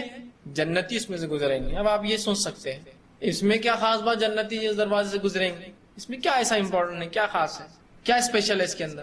ہاں، لیکن اس عزت اور اعزاز کو آپ سمجھ نہیں پا رہے ہیں. دنیا کے لحاظ سے آپ سمجھیں گے، میں آپ کو سمجھاتا ہوں، مثال دیتا ہوں. لوگ گھر بناتے ہیں، مختلف گھر ہوتے ہیں، آج کل شہروں میں الگ الگ گھر بنتے ہیں. گھروں میں مختلف دروازے ہوتے ہیں، مردانے کا دروازہ، زنانے کا دروازہ. گزرنے والے کی اہمیت کے اعتبار سے دروازے کا نام بدل گیا، اس کی شخصیت کے اعتبار سے معاملہ الگ ہے. خاص مہمانوں کا ایک دروازہ، وہ جب کھلتا ہے پورے محلے میں اعلان ہو جاتا ہے آج کوئی خاص آ رہا ہے، یہ دروازہ کھلا، شاید بچی کو دیکھنے آ رہے ہیں، بچے کا رشتہ چل رہا ہے، کچھ نہ کچھ خاص اسپیشل ڈور کھلا ہے. سرونٹ ڈور ہے، ایک نوکر جس سے چوکر چاکر آتے جاتے ہیں، ہے نا، نوکروں کے لیے رہتا ہے الگ دروازہ، ہے نا، ہوتا ہے نا، بڑے گھروں میں سب ہوتے ہیں ایسے دروازے. ہر دروازے سے آنے والی ذات کے اعتبار سے اس کی اہمیت بدل جاتی ہے، اس کا ریسپشن بدل جاتا ہے، اس کا امپورٹنس بدل جاتا ہے نا. ہے نہیں ہے؟ سرونٹ ڈور سے کوئی آیا تو اس کی اہمیت نہیں ہوتی، بلکہ وہ تو کھلا ہی رہتا ہے ہمیشہ، آپ اور جاؤ. مردانہ ہے تو لوگ کھڑے ریسپشن کے لیے، آئیے مہمان ہے آپ کا. اسپیشل مہمان آئے تو پھر تو پورا خاندان کھڑا ہے ویلکم کے لیے، اسپیشل ڈور کھلتا ہے. تو اندازہ لگائیے اللہ کے پاس روزے داروں کی کیسی مہمان نوازی ہے. اسپیشل دروازہ ہے ان کے لیے ریان، اس میں سے صرف صائمون، روزے رکھنے والے داخل ہونے. ایک دروازہ رکھنا علامت اور اعلان ہے، اللہ کے پاس بڑی اہمیت ہے روزے رکھنے والوں کی. معمولی مت سمجھیے روزوں. اللہ کا اتنی اہمیت ہے کہ دروازہ بنا رکھا ہے. اور ظاہر سی بات ہے جب روزے دار اس دروازے میں سے آئیں گے کیا عزت ہوں گی اور کیا بھگت ہوں گی، اس کا اندازہ لگا سکتے ہیں. دنیا کی چھوٹی موٹی دولت والے لوگ جو ہوتے ہیں، دنیا کی کتنی بھی دولت چھوٹی موٹی ہوتی ہے، اللہ کے نزدیک اس کی نعمت کے بالمقابل اور جنت کے مقابل کچھ بھی نہیں. بلکہ جنت دنیا کی تمام مال و دولت جو کچھ کائنات میں ہے ایک جگہ جمع بھی کر لیا جائے تو روز قیامت جو آخرت میں اللہ نے جنت بنائی ہے تو اس کی ایک کمان خریدنے کے برابر بھی پیسہ نہیں ہوگا. اور ایسے کئی کمان ہیں جنت کے اندر، پورا دنیا کا پیسہ ملا لیا جائے تو وہ کمان اتنی قیمتی ہے، ایک کمان کہ اتنا پیسہ نہیں ہوگا دنیا کے اندر پورا ملا لیا جائے. اس لیے کہ جس کے اینٹیں سونے کی ہو اور سونا خالص سونا، ڈپلیکیٹ اور دھوکے باز سونا نہیں، اس میں پیتل ملا ہو، تانبا ملا ہو، اور 22 اور 24 کیرٹ کا 100% گولڈ. اور جس کا گارا رسول اللہ فرماتے ہو نا، گارا سمجھتے ہیں آپ، اینٹ کو لگانے کے لیے جو سیمنٹ اور جو ریتی ہوتی ہے اس کو گارا بولتے ہیں. جس کا گارا ہیرو کا ہو، جس کی مٹی جو ہے زعفران ہو، جس کی مٹی زعفران سمجھتے ہیں نا، میں آپ پہ الزام نہیں دھر رہا ہوں، لیکن زعفران جو ہے ایک خاص پھول ہوتا ہے، اس کے اندر اس کا ایک حصہ ہوتا ہے پھول کا جو بہت قیمتی ہوتا ہے، ٹھیک، بہت مہنگا ہوتا ہے، بہت ہی مہنگا. وہ الگ بات ہے کہ ہمارا زعفرانی رنگ وہ بہت سستا ملتا ہے، بہت قیمتی. اس کی مٹی زعفران ہے، اندازہ لگائیے کیا قیمت رہیں گی، کیا قیمت رہیں گی. تو اتنا قیمتی ہے، اتنا. تو وہاں جب دنیا کے چھوٹے موٹے مالا دولت والوں کے پاس جاتے تو کیسی آواگت ہوتی، ان کی شادیوں میں چلے گا، کہیں سے پانی آپ پر آ رہا ہے خوشبودار، تو کوئی آپ کو عطر لگا رہا ہے، آتے چھڑک رہا ہے نا، تو کوئی ویلکم کے لیے آپ پر پھول برسا رہا ہے، تو کوئی آتے ہی ہر گیسٹ کو پھول پہنا رہا ہے، تو کوئی ایک جو ہے توال اڑا رہا ہے. کتنی خوشی ہوتی ہے نا، میں کسی نے کچھ دیا، کوئی ایک دستی ڈال دے رہا ہے، او کیا بات ہے. کوئی خاتون جا رہی ہے، اس کو ایک ساڑی دے رہا، تو بولیں گے بابا اس کی تو تعریف زندگی بھر کروں گی میں، ساڑی دے دیا. کتنی ہم کو وہ ہوتی. تو اندازہ لگائیے فرشتے کیسی آوگت کرنے کھڑے ہوں گے اس دروازے کے اندر. یعنی اسپیشل لوگ آ رہے ہیں، اللہ کے روزے دار ہیں، ان کے لیے اسپیشل ڈور ہے، تو ظاہر سے تو ان کی ویلکم بھی اسپیشل ہونا چاہیے. تو اندازہ لگائیے اللہ کے نزدیک اتنی اہمیت ہے روزے داروں کی کہ اللہ رب العزت نے اس کے رکھنے والوں کے لیے اسپیشل ڈور بنا دیا جنت. جاؤ اس میں سے تم ہی داخل ہوں گے، صرف روزے دار. جو چاہتا ہے تو اپنے روزے کو صحت کے ساتھ، اخلاص کے ساتھ، خشوع کے ساتھ، بنا کمزوری کے رکھے، انشاءاللہ اس دروازے سے گزرے. یہ اس کی فضیلت ہے روزے کی. رمضان کا مہینہ اللہ رب العزت ہر رات لوگوں کو جہنم سے آزاد کرتا ہے. مسلم کی روایت ہے کہ اللہ رب العزت ہر رات رمضان میں لوگوں کو جہنم سے آزاد کرتا ہے. آپ اس سے ایک بات سوچ سکتے ہیں، جہنم سے آزادی کیسا؟ جہنم میں گیا کون ابھی؟ اس کا مطلب یہ ہے کہ وہ لوگ جو جہنمی اعمال کرتے تھے، بہت برے لوگ تھے، اس مہینے اچھے اعمال کر کے اپنے رب کو راضی کر لیتے ہیں، اور راضی کر کے اپنے آپ کو جہنم سے بچا لیتے ہیں، اور ان کا رب معاف کر دیتا ہے. یہ معنی ہے اس کا. ہر رات، ہر رات مطلب یہ مہینہ مغفرت کا مہینہ ہے. اچھے اعمال کر کے جنت حاصل کر لو اپنے رب سے، یہ اعلان ہے اس میں. ہر رات اللہ جہنم کی آنکھ سے لوگوں کو رمضان کی نجات دیتا ہے. اسی طرح آپ صلی اللہ علیہ وسلم فرمایا، ہر افطار کے وقت بھی اللہ رب العزت لوگوں کو جہنم سے نجات اور آزادی دیتا ہے. یہ ابن ماجہ کی روایت. ہر افطار کے وقت، ہر روز. اس کا کیا معنی ہے؟ اس کا معنی ہے کہ جو آدمی روزہ رکھتا ہے خشوع اور خضوع کے ساتھ، اللہ اس سے راضی ہو جاتا ہے، اور افطار کے وقت اس کو آزادی دے دیتا ہے. جس کو جہنم اس کی تقدیر میں لکھ دی تھی، اس کو آزادی دے دیتا ہے، اس کو مغفرت کر دیتا ہے، اپنے رحم و کرم سے اس کو معاف کر دیتا ہے. مطلب وہ آدمی ایسے اچھے اعمال کر لیتا ہے کہ اپنے رب کو منا لیتا ہے، اور روزہ ختم ہونے سے پہلے اپنی مغفرت پا لیتا ہے. یہ معنی ہے اس کا. اسی طرح روزہ رکھنے والا شہداء اور صالحین میں روز قیامت ہوں گا. اس کا شمار دیکھیں کن لوگوں میں ہوگا. نبی اکرم صلی اللہ علیہ وسلم کے پاس ابن حبان کی روایت ہے، ایک شخص آیا اور کہ اللہ کے رسول، اگر میں گواہی دوں کہ اللہ کے سوا کوئی معبود برحق نہیں، اور نماز قائم کروں اور روزہ رکھوں، تو میرا حساب کن لوگوں کے ساتھ ہوگا؟ اس نے سوال کیا. اگر میں یہ 3 کام کروں، فرائض جو ہے، باقی فرائض جو ہے زکوٰۃ اور وہ تو ظاہر سی بات ہے، لیکن یہ 3 تو توحید، نماز، ظاہر سی بات ہے، اور روزہ سب کو رکھنا ہے، بالکل عام. تو کہا اگر یہ تینوں کروں تو میرا حساب کن کے ساتھ ہوگا؟ تو کہا اگر تو یہ تینوں کام کر لے کہ توحید پر قائم رہے، نماز قائم کرتا رہے، روزہ رکھتا رہے، تو تیرا حساب روز قیامت شہداء اور صالحین کے ساتھ ہوگا. کس کے ساتھ ہوگا؟ شہداء اور صالحین. شہید کا بہت بڑا مرتبہ ہوتا ہے، یاد رکھ، بہت بڑا. اس کا اتنا بڑا مرتبہ ہے کہ اس کی خون کے قطرے زمین پر گرنے سے پہلے، جس سے اس کو موت آتی ہے، اس کی مغفرت ہو جاتی ہے. اور اتنا بڑا درجہ ہے کہ جو لوگ شہید ہوتے ہیں، اللہ ان کی روحوں کو قبض کرنے لگاتا ہے اور سبز رنگ کے پرندوں میں ڈال دیتا ہے، ہرے کلر کے پرندوں میں ڈال دیتا ہے.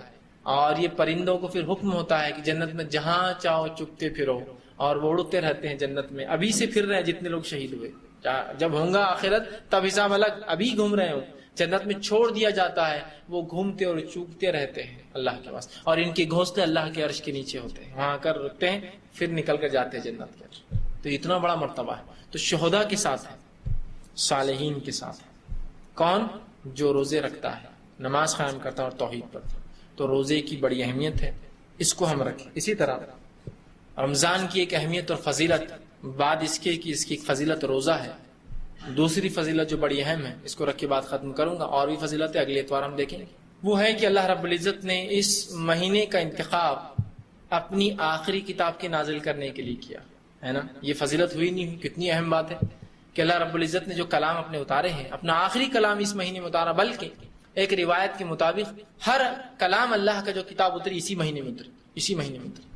اور اس کی دلیل سورہ بقرہ سورہ نمبر 2 آیت نمبر 185، شہر رمضان الذی انزل فیہ القرآن ھدی للناس بینات من الھدی والفرقان. رمضان وہ مہینہ تھا جس میں قرآن کا نزول ہوا انسانیت کی ہدایت کے لیے، اور ایک فرق کرنے والی کتاب، فرقان بنا کر بھیجا، کسوٹی بنا کر بھیجا، جو حق اور باطل کو الگ کرتی ہے، دن اور رات کو الگ کرتی ہے، برائی اور اچھائی کو الگ کرتی ہے، حلال اور حرام کو الگ کر دیتی. تو یہ ہے قرآن. کب اترا یہ قرآن؟ رمضان. تو کیا اس مہینے کی فضیلت ظاہر نہیں ہو رہی اس مہینے سے، اس عمل سے؟ اسی لیے شہر رمضان شہر القرآن کہلاتا ہے. رمضان کا مہینہ قرآن کا مہینہ ہے۔ اور نبی اکرم صلی اللہ علیہ وسلم کا معمول تھا ہر رمضان آپ ایک قرآن ختم کرتے تھے، ایک قرآن ختم کرتے تھے۔ کوشش کریں کہ ہم بھی ایک قرآن ختم کریں۔ دیکھیے تراویح میں ختم کرنا ایک الگ عمل ہے، اگر اس میں ہو جاتا ہے تو اچھی بات ہے، لیکن رسول اللہ تلاوت کرتے تھے، کوشش کریں کہ آپ بھی تلاوت کریں۔ اور چونکہ قرآن نبی اکرم صلی اللہ علیہ وسلم اور صحابہ کی زبان میں تھا، میری زبان عربی نہیں ہے، کوشش یہ کروں کہ ہر رمضان ایک قرآن معنی کے ساتھ ختم ہو، کم از کم سال میں ایک بار تو پتہ چلے میرا رب مجھ سے کیا چاہتا ہے۔ اور انسان بھولتا ہے، اگلے سال تک پھر کچھ بھول ہو جائیں گی، پھر ریپیٹ کروں گا، پھر اس کا جو معنی آئے گا، پھر حرام حلال کی تمیز آ جائیں گی اور پھر وہ ہوں گا۔ ہر رمضان ایک قرآن معنی کے ساتھ ختم کروں، اور رمضان کے بعد سے اگلے رمضان تک ایک تفسیر ختم کرنے کی کوشش کروں۔ جب رمضان میں عادت ہو جائیں گی میرے کو ماشاءاللہ پورے 30 دن قرآن پڑھنے کی، عادت کو جاری اور ساری رکھیے۔ فرق اتنا ہے کہ اب ترجمہ تو جان لیا، تفسیر میں جائیے کہ احکامات کیسے ہیں، ان کی گہرائیاں کیا ہے، ان کی حکمتیں کیا ہے، نبی اکرم صلی اللہ علیہ وسلم اور صحابہ کے اقوال کیا ہے، اس کے کیسے سمجھا علماء نے اس کو، تفسیر پڑھی۔ ایسا معمول بن جائے تو ایک کایا پلٹ جائیں گے، یاد رکھیں مسلمان کہ قرآن کو پڑھ رہے ہیں رمضان معنی سے، ایک بار کم از کم ریپیٹ ہو رہا ہے، ہر سال ایک تفسیر ختم کر رہے ہیں، علم میں کیا اضافہ ہوگا، زبردست کتنا اضافہ ہوگا، اندازہ لگا سکتے ہیں نا آپ خود۔ ایک انسان ایک درس میں آ رہا ہے، اتوار دن آپ لوگ یہاں آتے کچھ سیکھتے ہیں تو آپ کو لگتا ہے کتنی اچھی اور نئی باتیں ملی، تو اللہ کی کتاب میں کتنی باتیں اور اس کی تفسیر میں کیسی کیسی باتیں لوگوں نے نکال کر رکھی ہے، اس کے خزانے قرآن کے نکال کے تفسیری شکل میں رکھی، پڑھیے اس کو تو ذہن بھی کھلتا ہے، علم میں اضافہ ہوتا ہے، عمل میں پختگی آتی ہے، مضبوط مومن بنتا ہے انسان، مضبوط مومن بنتا ہے۔ تو کوشش کرے کہ ایک قرآن ختم کروں اور پھر سال بھر اس پر ایک تفسیر پہ عمل کروں، اگلا سال پھر آؤں گا ایک ترجمہ ختم کروں، پھر اس کے بعد ایک نئی تفسیر اٹھاؤں گا اگلے سال۔ کوشش کیجیے عمل ایسا بنانے کی۔ جن لوگوں کو قرآن نہیں آتا کوئی بات نہیں، کوئی حرج نہیں، سیکھ لیجیے فوراً۔ یہ کیسی بد نصیبی ہوں گی ایک مومن کی کہ اپنے رب سے ملے گا روز قیامت اور اس نے کیا پیغام بھیجا تھا، وہ پیغام اس نے کبھی پڑھا ہی نہ ہو، کتنی بری بات ہوگی، اندازہ لگائیے۔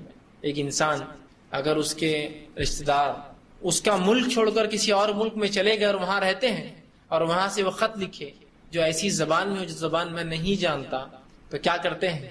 زبان سیکھنے کی کوشش کرتے ہیں یا جو زبان جانتا ہے اس سے پڑھواتے ہیں نا؟ تو اللہ رب العزت کا یہ سوال روز قیامت نہیں کریں گا کہ میری کتاب کے تعلق سے کیا محنت کی، کیا پڑھا، کیا جواب دیں گے؟ شرم کی بات نہیں ہے، عمر کا کوئی تقاضا نہیں ہے، سیکھیے کتاب کو اللہ کی۔ شرم کی بات تو وہ ہے کہ وہ شخص جو اللہ کی کتاب کو نہیں پڑھتا تھا، روز قیامت ایسے لوگ، سورہ طٰہٰ سورہ نمبر 20 آیت نمبر 125 26 اور 27 اٹھا کر دیکھ لیجئے، اللہ نے فرمایا وہ لوگ جو اللہ کے کلام ذکر سے غافل تھے، روز قیامت اللہ ان کو اعمیٰ اندھا اٹھائیں گا۔ وہ کہیں گے اللہ میں دنیا میں دیکھتا تھا، تو نے مجھے اندھا کیوں اٹھایا آج روز قیامت؟ اللہ کہیں گا تو میری کتاب کو بھلا دیا، تو نے میرے ذکر کو بھلا دیا، لہٰذا آج میں نے بھی تجھے بھلا دیا۔ اندھا اٹھیں گا تو کتنا اچھا ہے کہ دنیا میں 10-20 لوگوں کو معلوم ہے مجھے قرآن نہیں آتا، اور اس سے زیادہ کیا بولیں گے، بول کے اب تک نہیں سیکھا، ٹھیک ہے، ہنسنے والے کے دانت دکھتے، بولنے والے کے دانت دکھتے، میرا کیا جا رہا ہے، میں تو سیکھ رہا ہوں۔ لیکن روز قیامت آدم بھی موجود ہے جو ہمارے باپ ہوں گے، اور تمام انبیاء بھی موجود ہیں، ان کے صحابہ اور حواری بھی موجود ہے، اور قیامت تک کے آنے والے انسان موجود ہے، اور ایک آدمی اندھا اٹھ رہا ہے اور اس کو کہا جا رہا ہے تو قرآن نہیں پڑھتا تھا۔ کیسی بدنامی ہے، کیسی بدنامی مقام محشر میں ہو رہی ہے بدنامی۔ اندھا اٹھ رہا ہے، اندھا اٹھتے لوگ بولیں گے تو قرآن نہیں پڑھتا، اس لیے کہ جو مادرزاد اندھے بھی ہوں گے تو روز قیامت دیکھیں گے، لنگڑے ہوں گے تو وہ بالکل سیدھے ہو جائیں گے، کمیاں ہوں گی تو دور ہو جائیں گی، پاگل ہوں گے تو صحیح سلامت ہو جائیں گے، وہاں نہیں اٹھیں گا انسان سے، بالکل فریش اٹھیں گا وہاں۔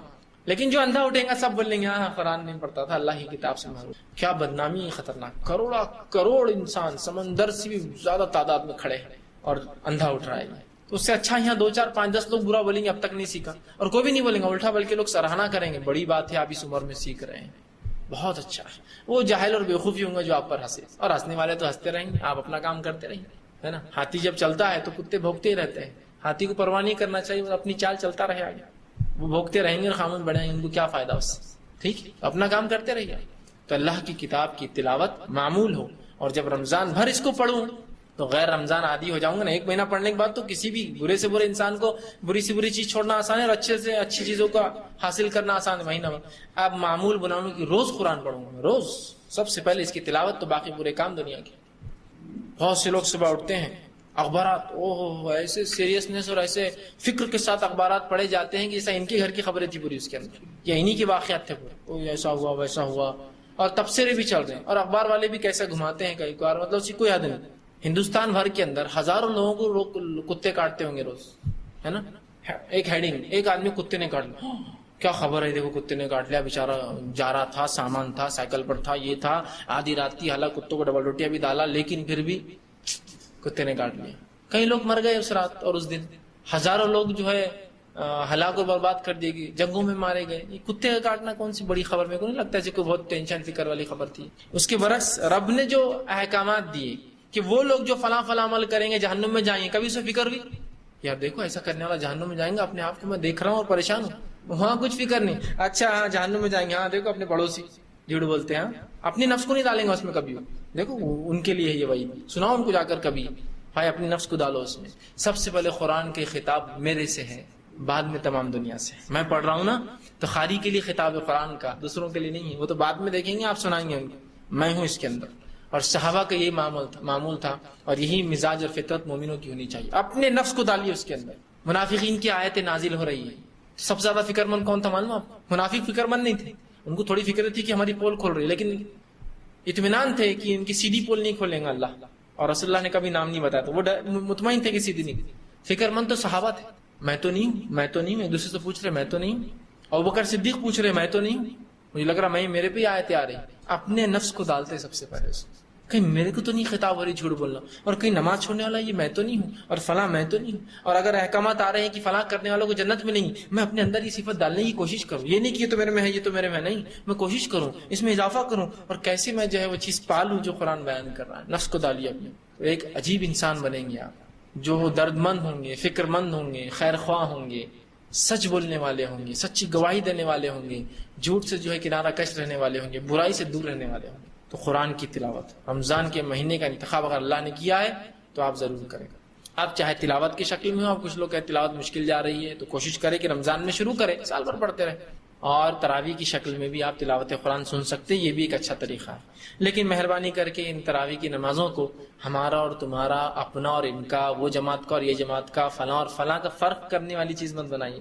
کتنا بھی بولے تو یہ عبادت نفل یا سنت ہے، فرض تو نہیں ہے نا، فرائض کی پابندی ہو رہی، معاملہ بس ٹھیک ہے، اچھا۔ اب وہ 20 رکعت پڑھتا ہے، 8 رکعت پڑھتا ہے، 28 رکعت پڑھتا ہے، رات بھر پڑھتا ہے، نہیں پڑھتا ہے، جان دیجیے وہ ایشو اور وہ مسئلہ نہ ہو، میرا آدمی اور تمہارا آدمی، اس کا آدمی اور اس کا آدمی، غلط اور صحیح، مومن اور غیر مومن، اپنا اور پرایا، جماعتی اور غیر جماعتی نہیں ہونا چاہیے۔ فجر کے بارے میں اختلاف کرتا ہے کہ وہ 2 رکعت اور 1 رکعت میں، تو پھر تو ہماری لڑائی ہے اس سے۔ 4 بولتا ہے تو ہم تو اس کو جو ہے محلے سے نکال دیں گے، 2 بولتا ہے نا کوئی مسئلہ نہیں، فرائض میں وہی ہے نا رکعتیں، کوئی اس میں تعداد میں تبدیلی ہے کسی کے رکعتوں میں نہیں، بس ماشاءاللہ، پھر کیا کرنا ہے؟ اتنی خیر خواہی کی بات ہے بھائی، کہیں 20 پڑھتا ہے پڑھ، کہیں 8 پڑھتا ہے پڑھ، تو پڑھ بس جا کر جا، یہ ہونا چاہیے مادہ۔ وہ نہیں ہو کہ رمضان کا مہینہ آ گیا اور خاص مل گئی، کتنی کہاں جا رہے تم نماز کو، کتنی رکعت ہو رہی وہاں، اوف وہ جماعت میں تم، اب اعلان سب جگہ رہے، وہ تو نکل گیا اپنی، اس سے باہر ہو گیا اسلام سے۔ کیسا 8 رکعت پڑھ رہا ہوں، کیا 8 رکعت پڑھنے سے آدمی اسلام سے باہر ہوتا؟ اس نے نماز تھوڑی چھوڑ دیا، اس نے انکار تھوڑی کیا نماز کا کہ میں فرائض کچھ نہیں، بس نماز کی کوئی ضرورت نہیں۔ ارے خالی ایک ایسی عبادت جو نفل یا سنت ہے، اس میں آپ جھگڑا کر رہے، اور اتنا بڑا فتنہ فساد کہ جو آپ سے رب کے بارے میں اختلاف کرتا ہے اس سے تو محبت کرتے ہیں آپ، کافر ہے، بازو پوجا کر رہا سب اٹھ کے رمضان میں بھی، اس سے اور کیا چل رہا بھیا، آداب اچھے رہ گئے مزے میں، اور کیا چل رہا، کرو اپنی پوجا کرو، دیکھ کر آپ دیکھ کر کھڑے رہے، اس سے اختلاف نہیں ہے۔ 8 پڑھنے والے سے بالکل، بیٹی دیوی تو طلاق دے کے لانے کا اپنے کو، اس سے گھر اپنا الگ کر لینے کا، اس کی پڑوس میں رہنے سے نحوست آ رہی، اس سے تو سبحان اللہ۔ ایک مشرک سے محبت ہے، اور صرف ایک آدمی جو نوافل میں اختلاف کر رہا ہے، فرائض میں بھی نہیں، بھوری اور شیعہ کے ساتھ 3 نمازیں بھی نہیں بول رہا ہوں، 5 پوری ہے اس کے پاس، رکعتیں اتنی صرف، تو بس الگ۔ تو مہربانی کر کے اس کو فرق کرنے والی چیز مت بنائیے۔ میں تو یہ سوچوں گا کہ میرا بھائی پڑھ رہا ہے نا، بس پڑھتا رہے بھائی، کہیں بھی جا کے پڑھ تو لگا رہے، دین سے لگا رہیں گا تو کچھ تو بھی کریں گا، اور اگر حق ہے میرے پاس تو میں امید کرتا ہوں کہ لوگ حق کی طرف آئیں گے۔ آپ کو لگتا ہے وہ حق سے ہٹ بھی گیا، تو اگر حق ہے آپ کے پاس اور وہ دین سے لگا رہیں گا تو کبھی نہ کبھی حق پر ضرور آ جائے گا۔ تو اس کو اللہ کے لیے مہربانی کر کے اختلاف کا موضوع مت بنائیے، جھگڑے کا موضوع مت بنائیے۔ ہوتا ہے رمضان شروع ہوتے لوگ آ جاتے ہیں، 8 رکعت 20 رکعت، اتنا بڑا مسئلہ، ایسا لگتا ہے کہ 30 روزے یا 40 روزے کا مسئلہ ہے، کیا کرنا ہوتا، روزے کتنے ہیں، اتنا بڑا مسئلہ رہتا ہوں بھائی۔ وہ 8 رکعتیں یا 20 رکعتیں، وہ 20 پڑھیں گے تو اپن تو ان کو چھوڑیں گے نہیں، وہ 8 پڑھیں گے تو اپن تو ان کو دھوکے نکال دیں گے، وہ ایسا نہیں ہوں گا، مسجد میں اتنے مسائل کہ ایسا اختلاف مشرک پہ بھی نہیں ہوگا۔ مثال کے طور پر 2 لوگ لڑ رہے ہیں 8 اور 20 پر، ایک آدمی وہاں کی وہیں خبر پہ سجدہ کر رہا، چل کرو کوئی بات نہیں، ان کا اپنا عمل ہے، ہاں چل تیری میری کیا چل رہی تھی 20 ران کی، ارے وہ شرک کر رہا ہے اس کو پہلے پکڑتے ہوئے کیا کر رہا تو آ کر یہاں. اس لیے کہ شیطان ایسے ہی کرتا ہے، انسان کا ایسا وہ کرتا ہے. اور عموماً 8 اور 20 کے مسائل کرنے والے وہ لوگ ہوتے ہیں جو رمضان کے نمازی ہوتے ہیں.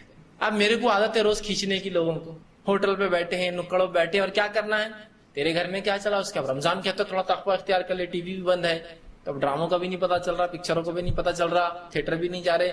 اب کیا باتیں ہو تو اب دینی باتیں شروع کر کے لوگوں کو کھینچو، دینی مسائل کیا چل رہے رات بھر بحث. ہاں 20 پڑھتے 8 پڑھتے چلو نکالو. اور بولنے والے کو علم نہ سننے والوں کو علم، لیکن اپنے طرف سے برابر. ہاں اتنی ہوتی تو تم اتنی پڑھنا چاہیے تمہارا. ارے بھائی علم نہیں ہے تو منہ بند رکھی، شریعہ کا خاموشی اختیار کر لیجیے، چھوڑ دیجیے. کیوں خواہ جن لوگوں کو علم ہے وہ اس کو طے کر لیں گے. خواہ بحث سے جھگڑا چل رہا یا پھر کچھ بھی بحث ہے، روزے کی حالت میں فلاں درست ہے کیا، اور کچھ بھی ایسی باتیں جس کا کوئی لینا دینا سوائے اس کے کہ آپ ٹائم پاس کرتے ہیں. اللہ کے لیے رمضان کے مہینے کو ٹائم پاس مہینہ مت بنائیے، سنجیدگی کے ساتھ عبادتیں کیجیے، ذکر و اذکار کیجیے، تلاوت قرآن کیجیے، اور جو کچھ بھی جو انسان عبادت کر رہا سراہیے اس کو، بہت اچھا کرتے رہے. اگر لگتا ہے وہ غلط ہے لیکن کرتا رہیں گا تو ضرور ایک دن جو ہے وہ حق کی طرف آئے گا. یہ سوچ کے چھوڑ دیجیے. لڑائی کا موضوع مت بنائیے، جھگڑے کا موضوع بنائیے، اختلاف کی وجوہات مت بنیے. کم از کم ان باتوں پر جو فرائض میں اختلاف نہیں ہے، جن کا سنت اور غیر سنت تو نہیں بول رہے نا کوئی، ٹھیک ہے چلنے دیجیے اس معاملے کو. بہرحال یہ چند فضائل تھے. اگلے میں جو ہے درس میں رمضان کے فضائل بالخصوص شب قدر لیلۃ القدر کے تعلق سے بات رکھوں گا. آخر میں اللہ رب العزت سے دعا ہے کہ اللہ سبحانہ تعالیٰ کہنے سے زیادہ عمل کی توفیق عطا فرمائے. ہم تمام کو آنے والے رمضان کو صحیح طریقے سے منانے کی توفیق دے. اس رمضان کو ہماری زندگی تبدیل کرنے والا مہینہ بنا دے. اس رمضان کا صحیح فائدہ اور تقوی اختیار کرنے کا ہمیں جو اللہ رب العزت توفیق دے. اس مہینے سے جب تک زندہ رکھے، اسلام اور ایمان پر زندہ رکھے. خاتمہ ایمان پر ہو. آخر دعوانا ان الحمد للہ رب العالمین.